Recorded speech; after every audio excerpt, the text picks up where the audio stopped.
சாய் பக்தர்களுக்கு என் அன்பு வணக்கங்கள். ஓம் சாய்ராம். என் அன்பு குழந்தையே, அவ்வளவு எளிதில் இந்த அப்பாவின் வாக்கு யாருக்கும் கிடைத்து விடுவதில்லை. இந்த அப்பாவினுடைய வார்த்தைகள் யார் செவிகளையும் சென்று சேர்ந்து விடுவதில்லை.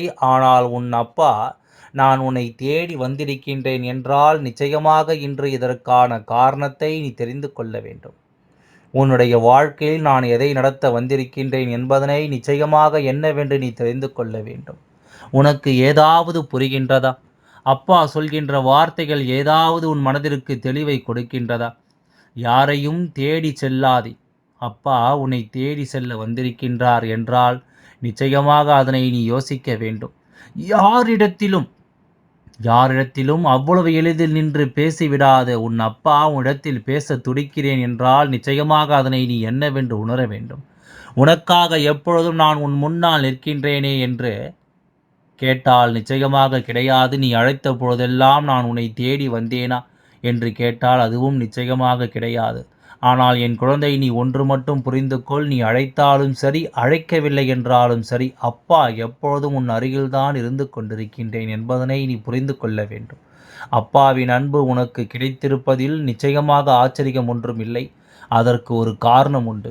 நான் உன்னை எப்பொழுதும் தேடி வருவதற்கு ஒரு நிச்சயமான காரணம் உண்டு.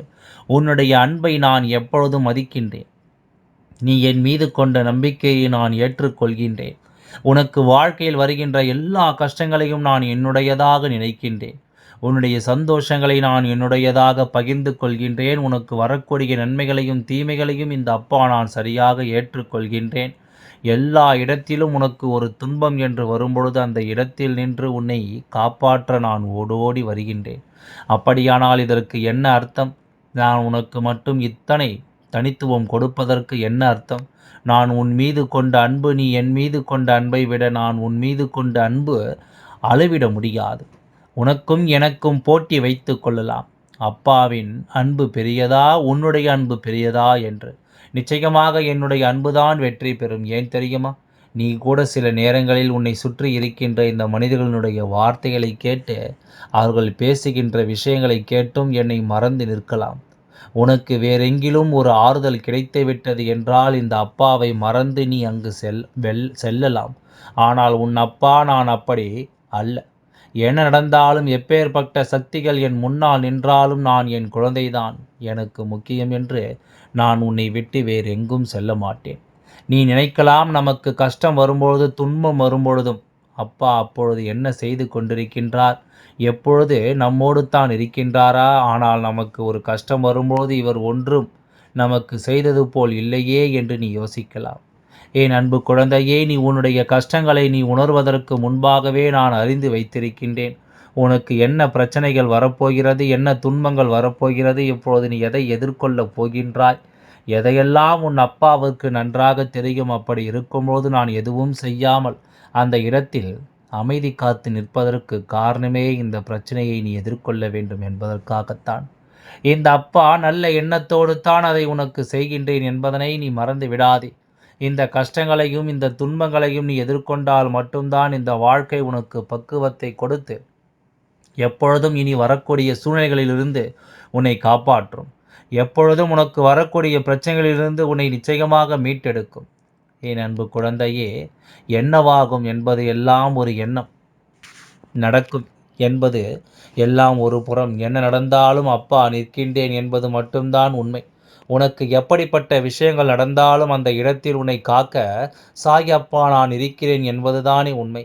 இந்த உண்மையை உணராதவர்கள் மட்டுமே வாழ்க்கையில் தொடர்ச்சியான சோதனைகளை சந்தித்து கொண்டிருப்பார்கள்.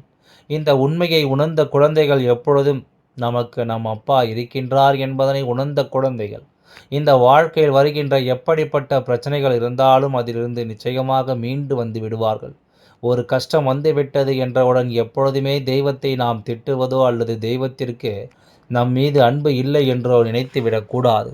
ஒரு கஷ்டம் உன்னை தொடர்கிறது என்றால் தெய்வமும் உன்னை தொடர்கிறது என்று தான் அர்த்தம்.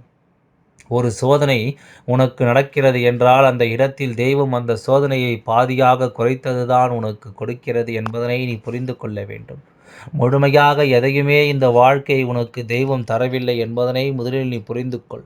அப்படி தருவதாக இருந்திருந்தால் நீ இந்த அளவிற்கு கூட இந்த வாழ்க்கையை எதிர்கொண்டு இருக்க மாட்டாய். உன்னால் வாழ முடிகிறது அல்லவா? முடியாது என்று நீ சொன்னாலும் நீ வாழ்ந்து கொண்டு தான் இருக்கின்றாய். இத்தனை கடினமான சூழ்நிலைகளையும் கடந்து வந்து கொண்டு தான் இருக்கின்றாய். அப்படியானால் ஏதோ ஒரு இடத்தில் உனக்கு நடக்கக்கூடிய விஷயம் உனக்குள் பல நன்மைகளை தருகிறது என்பதனை நீ புரிந்து கொள்ளத்தானே வேண்டும். ஏதோ ஒன்று இந்த வாழ்க்கையிலிருந்து உன்னை நல்வழிப்படுத்துவதை நீ உணர்ந்து கொள்ளத்தான் வேண்டும்.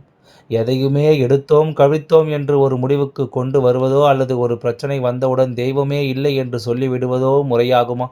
அதை நீ செய்தால் மட்டும் உனக்கு நல்லது நடக்குமா? என் அன்பு குழந்தையே, தெய்வத்தினுடைய அன்பை சந்தேகிக்க கூடாது. தெய்வம் நம்மை தேடி வருவதை எப்பொழுதுமே நம்மால் உணர முடியும். அது உன்னுடைய எண்ணங்கள் தெளிவாக இருந்தால் மட்டுமே நடக்கக்கூடிய விஷயம். நீ ஒவ்வொன்றையும் எப்படி யோசிக்கிறாய், இதுபோல ஒவ்வொரு விஷயங்களையும் நீ எதிர்கொள்கிறாய் என்பதனை பொறுத்து உனக்கு இந்த வாழ்க்கையில் எல்லா அதிசயங்களும் நடக்கத்தான் செய்யும் என்பதனை நீ மறந்து விடாதே. என் அன்பு குழந்தையே, கலங்கி நின்றாய். நான் வந்து அந்த நேரம் உனக்கு ஒரு ஆறுதலை ஒருவர் மூலமாக சொன்னேன். நீயும் உன்னுடைய மனதை தைரியப்படுத்தி தெளிவுபடுத்தி கொண்டாய். இது போன்று ஒவ்வொரு விஷயங்களையும் இந்த வாழ்க்கையில் உனக்கு நான் யாரோ ஒருவனுடைய ரூபத்தில் உன்னை தேடி வந்து உனக்கு நான் சரி செய்து கொண்டு தான் இருக்கின்றேன். அதனால் எப்பொழுதுமே நம் தெய்வம் நம்மை காப்பாற்றவில்லையே, நமக்காக வரவில்லையே என்று சொல்லி புலம்புவதை நீ முதலில் நிறுத்திவிட்டால் போதும். அதிகமான குழப்பம் யாரிடத்தில் இருக்கின்றதோ, அதிகமான கலக்கம் யாரிடத்தில் இருக்கின்றதோ, அவர்களை சுற்றி தெய்வம் வருவதை அவர்கள் எந்த காலத்திலும் உணர்ந்துவிட மாட்டார்கள். அவர்களை சுற்றி நடக்கின்ற விஷயங்களை அவர்கள் எந்த சூழ்நிலையிலும் புரிந்து கொண்டு விட மாட்டார்கள். அவர்களுக்கென்று என்ன நடக்கிறது என்பதனை அவர்களால் அவ்வளவு எளிதில் கணித்து விடவே முடியாது என்பதனை நீ புரிந்து கொள்ள வேண்டும். இந்த நேரம், இந்த தருணம், இந்த மாற்றம் ஒவ்வொன்றும் உனக்கு நான் கொடுக்கின்ற விஷயம் அல்லவா? இனி உன்னை தேடி வருகின்ற எல்லாம் உனக்கு கொடுக்கக்கூடிய விஷயங்களை சரியாகவும் தெளிவாகவும் உனக்கு கொடுக்க வேண்டிய நேரங்கள் அல்லவா? எல்லாமும் இழந்துவிட்டோம் ஆனாலும் வாழ்கிறோம் என்றால் அதற்கு என்ன அர்த்தம்? நீ இழந்தது எதுவோ அது உனக்கு வேண்டாதது என்று தானே அர்த்தம். உன்னை விட்டு ஒரு விஷயம் செல்கிறது என்பதற்காக அதோடு நாமும் செல்ல வேண்டும் என்ற அவசியம் கிடையாது. உனக்காக ஒவ்வொருவருக்குமே தன்னந்தனியாக வாழ்க்கை தான் கொடுக்கப்பட்டிருக்கின்றது. அவரவர்களுக்கு கொடுக்கப்பட்ட வாழ்க்கையில் அவர்கள் நேர்த்தியாக வாழ்ந்துவிட்டு செல்ல வேண்டும் என்பதுதானே இங்கு உனக்கு கொடுக்கப்பட்ட வேலை. அதை நீ சரியாக செய்துவிட வேண்டும் அல்லவா? உன்னை இங்கு படைக்கும் பொழுது உன்னிடம் கேட்ட தெய்வம் படைக்கவில்லை. அதனால் இங்கிருந்து செல்வதற்கும் சுயமான ஒரு முடிவை எடுப்பதற்கும் எப்பொழுதுமே உனக்கு அனுமதி இல்லை என்பதனை புரிந்து கொள்ள வேண்டும். தெய்வம் நினைத்தால் மட்டுமே உன் விதி முடிந்தால் மட்டுமே உன்னால் இங்கிருந்து கிளம்ப முடியும் என்பதனை புரிந்து கொள். என் அன்பு குழந்தையே, எப்பேற்பட்ட விஷயங்களும் எப்பேற்பட்ட துன்பங்களும் ஒருவருக்கு கிடைக்கும் நேரம் அந்த இடத்தில் நீ உன்னுடைய நம்பிக்கையை மட்டும் விட்டுவிடாமல் இருந்து பார். இந்த நம்பிக்கை என்ற ஒன்றுதான் ஒரு மனிதருக்கு இந்த வாழ்க்கையில் கிடைத்திருக்கின்ற மிகப்பெரிய ஆயுதம். இந்த ஆயுதத்தை எவன் ஒருவன் தன் கையில் எப்பொழுதும் பத்திரமாக வைத்திருக்கின்றானோ, அதுவும் தெய்வத்தின் மீது அவன் கொண்ட நம்பிக்கை, அதை எவன் ஒருவன் தன் கைகளில் பத்திரமாக வைத்திருக்கின்றானோ அப்பொழுது அது அவனுக்கு முழுமையான விஷயங்களை சரியாக கொடுக்கும் என்பதனை மறந்துவிடக்கூடாது. எந்நாளுமே நிறைவான ஒரு உண்மையை ஒருவருக்கு பெற்று கொடுக்க செய்யும். அது விஷயமாகவே அது மாறும். நீ கலங்காமல் நின்ற இந்த வாழ்க்கையில் எல்லாவற்றையும் நீ சரியாக புரிந்து கொள்ளும் நேரம் அத்தனையும் உனக்கு வேண்டிய மாற்றத்தை நடத்தி தரும் என்பதில் எந்த ஒரு மாற்று கருத்தும் கிடையாது. எத்தனையோ பிரச்சனைகளுக்கு பிறகு இந்த வாழ்க்கையில் நடக்கக்கூடிய உண்மைகளை என் குழந்தை நீ விட்டுவிடாதே. எத்தனையோ துன்பங்களுக்கு பிறகு இந்த வாழ்க்கை நீ பெறக்கூடிய வெற்றிகளை ஒருபொழுதும் தொலைத்து விடாதே. எல்லாமுமாக உனக்கு எப்பொழுதும் நான் இருந்து செய்யக்கூடிய விஷயங்கள் ஒவ்வொன்றையும் நீ சரியாக புரிந்து கொண்டால் அது போதும். எல்லாம் இந்த வாழ்க்கையில் உனக்கு சரியாக நடந்துவிட்டால் அது போதும். இந்த அப்பா நிற்கும் பொழுது உனக்கு எப்பொழுதுமே துன்பங்கள் என்பது தொடர்கதை அல்ல. அது ஒரு தற்காலிகமான விஷயம்தான். நிச்சயமாக வரும் போகும், அதற்காக வராமலும் இருக்காது, வந்து கொண்டேயும் இருக்காது. எதையுமே நாம் தெய்வத்தின் மீது பாரத்தை போட்டுவிட்டு எதிர்கொள்ள வேண்டும். அப்பாவின் பார்வை உன் மீது விழுந்திருக்கிறது என்ற ஒரு நல்ல செய்தி, இந்த அப்பா உன்னை தேடி தானாக வருகிறேன் என்ற ஒரு அற்புதமான செய்தி உன் செவிகளுக்கு வந்து சேர்ந்த பிறகு இனி எதற்காகவும் நீ கலங்கிவிட வேண்டாம் அல்லவா? அப்பா இன்று உனக்கு உறுதுணையாக நிற்பவன் என்பதனை நீ புரிந்து கொண்டால் அது போதும். இந்த அப்பா எப்பொழுதுமே இந்த வாழ்க்கை நீ என்னை தேடாமலேயே, நீ கேட்காமலேயே நீ உனக்கான விஷயங்களை நல்லபடியாக செய்து கொடுப்பவன் என்பதனை நீ புரிந்து கொண்டால் அது போதும். அத்தனையிலும் உனக்கு எல்லா விஷயங்களையும் சரிப்படுத்தி தர வேண்டிய பொறுப்பு என்னுடையதல்லவா? நீ என்னையே நம்பி என்னையே கதி என்று சரணடைந்திருக்கின்றாய். அப்படி இருக்கும்பொழுது நான் உன்னை எப்பொழுதும் நற்றாற்றில் விட்டு செல்ல மாட்டேன். இந்த மனிதர்கள் போல உன்னை கரை சேர்ப்பேன் என்று சொல்லி அழைத்து கொண்டு நாம் விட்டுவிட்டு அவர்கள் மட்டுமே சுயநலவாக கரை சேர்வார்கள் அல்லவா? ஆனால் உன் அப்பா அப்படியல்ல. உன்னை கரை சேர்ப்பது ஒன்றை என்னுடைய நோக்கம் அல்லவா? எந்த நிலையிலும் எந்த இடத்திலும் உன்னை விட்டு தவிர்த்து செல்ல மாட்டேன் என்பதனை நீ புரிந்து கொள்ள வேண்டும்.